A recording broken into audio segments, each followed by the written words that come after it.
We have new comments from the Trump campaign and reportedly infighting now between Melania Trump and Donald Trump's children. Let's go back, though, to overnight. This is what so many of you saw. President Obama's former chief speechwriter, Jon Favreau, tweeted out, Sarah Hurt's, Michelle's head speechwriter, used to be Hillary's, so the Trump campaign plagiarized from a Hillary speechwriter. In an exclusive interview with Matt Lauer, now this is before delivering the speech that was highly praised after she finished. Melania Trump indicated that she largely crafted that speech herself.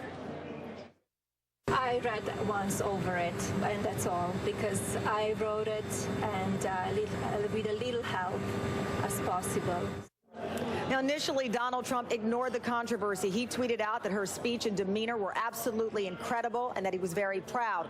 The Trump campaign, though, later issued a statement saying in writing her beautiful speech, Melania's team of writers took notes on her life's inspirations and in some instances included fragments that reflected her own thinking. Melania's immigrant experience and love for America shone through in her speech, which made it such a success. So just over an hour ago, the Trump campaign manager, Paul Manafort, denied plagiarism here, and here's how he's explaining it. The speech was a poignant speech. It was well received by the American people. There's no, we don't believe there's anything in that speech that doesn't reflect her thinking, and we don't think that, and she says that, we're comfortable that that the words that she used are words that were personal to her. The fact that there are things like care and respect and compassion, those are not extraordinary words, and certainly when you talk about family, they're normal words.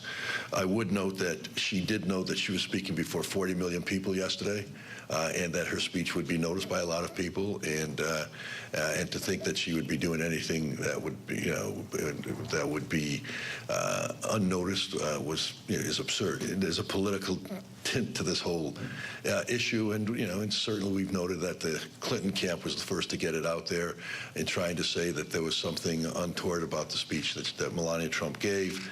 It's just another example, as far as we're concerned, that when Hillary Clinton is threatened by a female, the first thing she does is try to destroy the person. Your reporting is that it is Paul Manafort who may be the person now under scrutiny for what appears to be a huge mistake placed in front of Melania Trump. Yeah, he is under scrutiny right now. Whether that's going to end up with him not being in charge of this campaign anymore, we're going to have to see. It is still early yet. At the moment, though, they are trying to push back very heavily on this idea that it could be plagiarism, saying that this is something that the Clinton campaign is making up and feeding to the media, refusing to take any blame for this, even though folks like Reince Priebus have come out and said if this was one of his speechwriters, he would fire the person. New Jersey Governor Chris Christie was on, and he said 93% of the speech is completely different than Michelle Obama's. You have now like two spokespersons, reiterating a similar argument that 93% of the speech is her own, which means then they admit that the rest was plagiarized, whether it was a speechwriter, whether it was someone else within the campaign. But for the defense to be, 93% of it is right, or her own words, seems to feed into the idea that there's a sloppiness with this campaign. The rock group Queen has now tweeted out that they were not authorized to use the song that Melania Trump and Donald Trump walked in to the arena on. So from the song being unauthorized and used without permission, which we know campaigns tangle with this all the time, but you got 40 million people watching. Why set her up for failure? That is a big question. And I spoke to another source in the campaign who said Melania has been humiliated by this. And this is not necessarily an issue of a campaign problem right now. It's a marriage problem. And Donald Trump's going to have to answer to his wife how this was allowed to happen, how she was allowed to go on that stage and say something that she should not have said. Why was there not somebody who was checking her every word to make sure that she would not be put into a position like this? But if something like this, so particularly egregious and dumb a mistake, can float upward, then obviously you haven't built any kind of organization. And the fact is, this campaign, they're terrible at everything. I realized pretty quickly that something was afoot because kind of like when you're watching a movie where you know the line, I said the end of the line to the screen as she was saying it, when she talked about the height of your achievement is the extent of your dreams, and I said to the screen, and your willingness to work for it. And I thought, wait, that's kind of strange. Whoa, that's really strange. And then I immediately Googled Michelle's speech from 2008 and realized that it was that line, and then eventually realized it was actually quite a few more lines, and it was a whole paragraph. So, Jared, did anyone from the Clinton campaign or anyone from the DNC contact you and say, hey, take a look at Michelle Obama's 2008 speech? I ask this because it is interesting that that's what was in your mind. I bet if you ask a lot of people who worked on the Obama campaign back then, they could not recall her speech as dynamic as it was so quickly. How did you do that?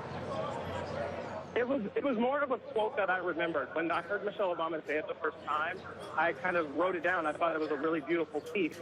I've never been contacted by anyone from the Clinton campaign or anything adjacent to that. I've seen that in tweets today and thought, oh, that's kind of an interesting perspective. I wish I was that cool, but no, it's not that at all. Is it plagiarism? Well, it's worse than plagiarism. Because here's the thing I was wondering. If you read the phrases, does what he says, word is bond, keeps his promises, treats everyone with respect. I mean, you might say, I think I've picked up the wrong order at the store, because not only have you taken word for word, but you've taken words that once you know their story, they actually become accusations against Donald Trump, because none of those compliments are true of him. The opposite is true. And she has actually made one of the most devastating attack ads on Donald Trump to say that when these words have to be stolen from someone else because they so obviously do not apply to him. It's unethical, because when they are confronted with an embarrassing mistake, it was clearly not Melania's fault. And it's clearly not Paul Manafort's. I mean, it's an error of oversight, and some person who's not that important to the campaign made this mistake. What do they do? Their response was to say it's Hillary Clinton's fault. They tell lies, they blame others, they don't take responsibility.